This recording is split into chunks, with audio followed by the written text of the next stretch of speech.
When your life is filled with repetitive mechanical work that's been preset for you, what's the meaning of living at all? That's the question Krusty the Clown has been struggling with lately. Every time he goes on stage for a talk show, he can only read the lines written on the teleprompter. It makes him feel like nothing more than a puppet. He wants to speak from the heart, to say something real, but no one seems to care. After returning to Springfield, Krusty finds that even his jokes have lost their spark, and only Bart understands why. Bart tells him not to care about those talk show people. They have no right to make fun of him. Krusty is touched by Bart's words and admits through tears that he's just a washed-up entertainer now. Bart suggests he go talk to his father, who's a Jewish rabbi, a very wise man who might help him find some answers. Krusty asks if talking to Homer makes Bart feel better, and Bart says that just thinking about Homer's dumb face already makes him smile. So Krusty goes to see his father and asks if he thinks he's funny. His father says, "I don't want to lie to you. Rabbi Ludenstein is funnier than you. But as for my true opinion of you," before he can finish, he passes away, leaving Krusty even more heartbroken. At the funeral, Krusty expresses how much he misses his father. But since his father never truly accepted him growing up, that pain has haunted him all his life. Looking at the crowd, Krusty sees his father's face in every person there. Desperate to prove himself, he decides to perform a stand-up routine right there at the funeral to show his late father he really was a successful comedian. But after his performance, no one knows whether to laugh or not, leaving Krusty humiliated. Out of options, he turns to a therapist. The doctor asks what's wrong, and Krusty admits that lately he's been completely self-destructive. The therapist says such issues often come from childhood and asks about his father. Krusty remembers how strict his father was, a traditional Jewish teacher who constantly told him to study. But Krusty only wanted to make people laugh. His father would scold him, saying comedy would never make money and that he'd stay poor forever. After hearing this, the therapist suggests Krusty get an emotional support dog. Krusty sighs and says his last support dog ended up in a hot pot. The doctor doesn't know what else to say. Even though his circus shows are getting fewer and fewer, Krusty's negativity keeps growing. No monologue, roll the cartoon. He admits he's hit rock bottom.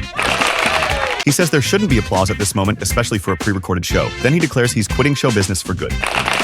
His assistant, who just signed a mortgage with him, is stunned. What? Bart decides to try one last thing. He shows Krusty a bunch of his old comedy videos, hoping to reignite his spark. But after watching them, Krusty feels even worse. Now he finally understands why all his cameramen quit. Hopeless and drunk, he falls asleep and dreams that he's in a Jewish version of heaven. But his father appears and tells him Jews don't have heaven, so he should go back to Earth and help more people instead. Krusty wakes up determined to change. He decides to shut down the circus, believing that if he can't bring joy to others, he shouldn't keep wasting resources. Bart then invites him to visit a Jewish temple. He says all religions are boring, but this time there's a reason. At the temple, Krusty is surprised to find that his father's favorite rabbi has been telling jokes, his jokes. In that moment, Krusty realizes that if his father truly liked those jokes, then maybe he liked him too. He just never knew how to show it.